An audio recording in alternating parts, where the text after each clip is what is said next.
Good day. It's maybe morning, maybe afternoon, but today's target is I can simplify an exponential expression using the quotient rule.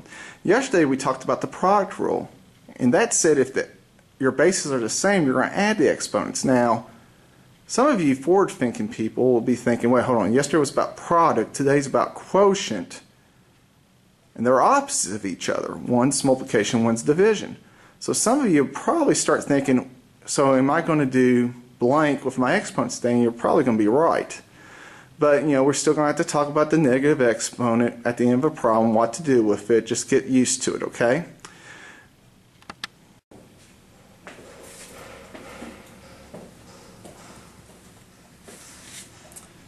Like yesterday, I'm not going to come out and just say what the quotient rule is because I think some people will know what to do with it. That's probably the way they learn best, being told something, they just do it. But I want you to know why you can do it.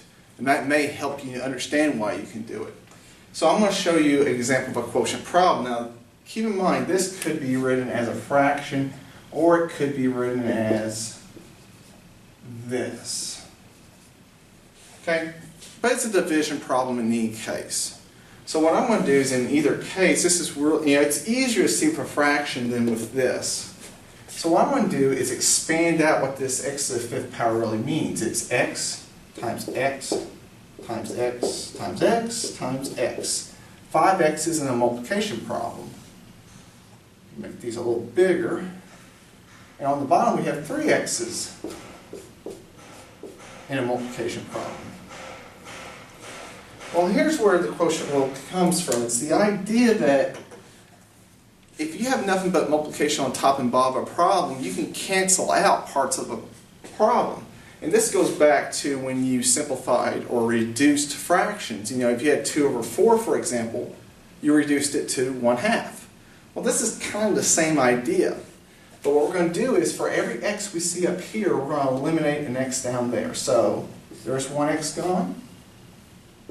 This x cancels out that x, and this x cancels out that x. And look what we're left with. We're left with 2 x's. So our answer to this question is whatever x times x is. Well, since we don't know what x is, all we can say is x to the second power, because we just know it's 2x is a multiplication problem. If you look at your exponents that you started with, and look what the exponent you ended up with was, what can we do with 5 and 3 to get 2? Subtract them. And that's really the quotient rule in a nutshell. The quotient rule is basically the opposite of the product rule. If your bases are the same, you're going to keep.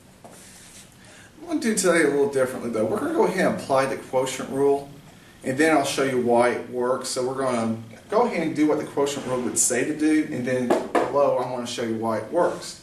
Well, look what we have here, x to the 10th power divided by x to the 6th power. Well, if we follow the quotient rule, what we're going to do is keep our bases. If the bases are the same, keep the base and subtract our exponents. So 10 minus 6 is really x to the 4th power. Well, is that true? Well, let's look at our proof of this. Now this is why we don't do the proof all the time, because our exponents can get very, very large.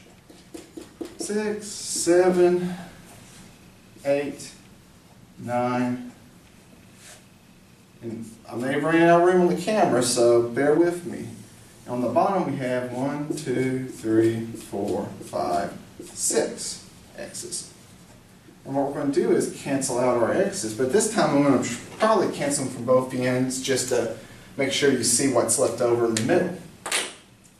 So this x and that x cancels out, this x, that x cancels out, this x, that x cancels out, this x, that x cancels out, this x cancels out that one, this x cancels out that one, and what we're left with,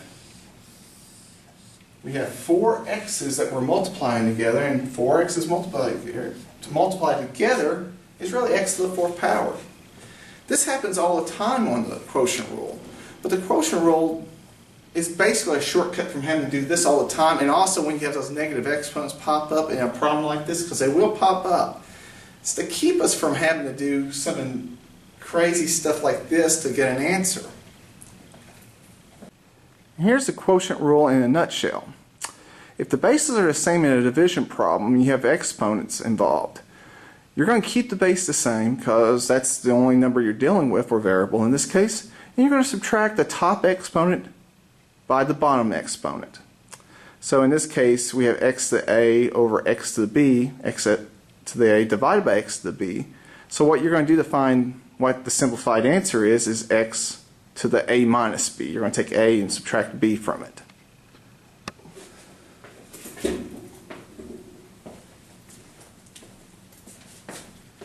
And like with the product rule, the problem we're going to come across is sometimes your expressions already have a negative exponent in it.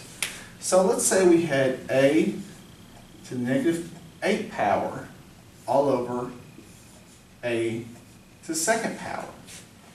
Well, this is where our little, what we did a while ago with the expanded things kind of really hurts us because of this little negative deal.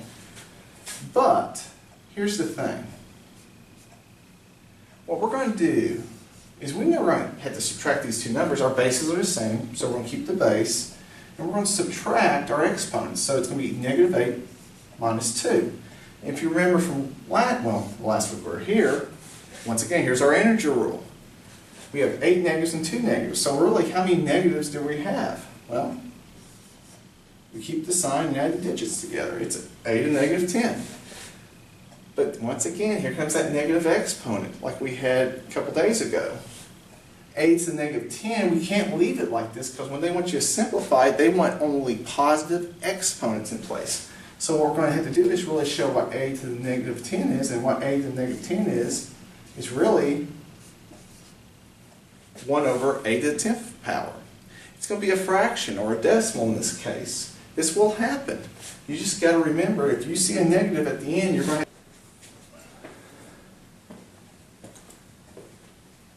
But since we do have a negative sign show up, does that mean we're going to necessarily have a negative exponent as part of our answer? Well, not all the time. What we're going to do here is still apply the quotient rule. Once again, we've got the same base, which is in this case the variable f. So we're just going to put f down. And what we're going to do is subtract these two. But remember, it's going to be 10 minus a negative 3. Not 10 minus 3, 10 minus a negative 3. Well, what happens when two negatives come together like this with that little parentheses there? It's really addition or positive. So really, what we're going to do is down here. If we subtracted just 3 from it, we know it's going to be f to the 7th power. Since we're doing the opposite, it's not going to be f to the 7th power. It's actually going to be f to the 13th power. And there you go. We don't have to flip this over. It has a positive exponent already on it. We can just leave it alone. That's our simplified answer. Now there is something I neglected to say about yesterday, and that's what if a number by itself pops up in our problem. There is no exponent to it. In this case, we have 5 to the 30th power divided by just 5. Well, it does have an exponent, and all you have to think about is when a number's by itself and there's no exponent to it, a lot of people want to put 0 there, but remember 5 to the 0 power is a 1. Well, that's not 1, that's 5. How many 5s do you see in the denominator? Well, just 1, right? Well, that's its exponent. It's 5 to the 1st power. So in this case, it's 5, whatever 30 minus 1 is. And of course, 30 minus 1 is 5 to the 29th power. Can you see now why scientists and some scientific fields don't really want to turn this into the number it really is? They tend to wait till the very end of a study or just whatever problem they're doing before they mess with this thing and turn it into an actual number. They want to clean up a lot of messes using your product rules and your quotient rules and the rule we'll talk about tomorrow before they even think about touching that thing and turning it into a whole number or a decimal of some sort or a fraction.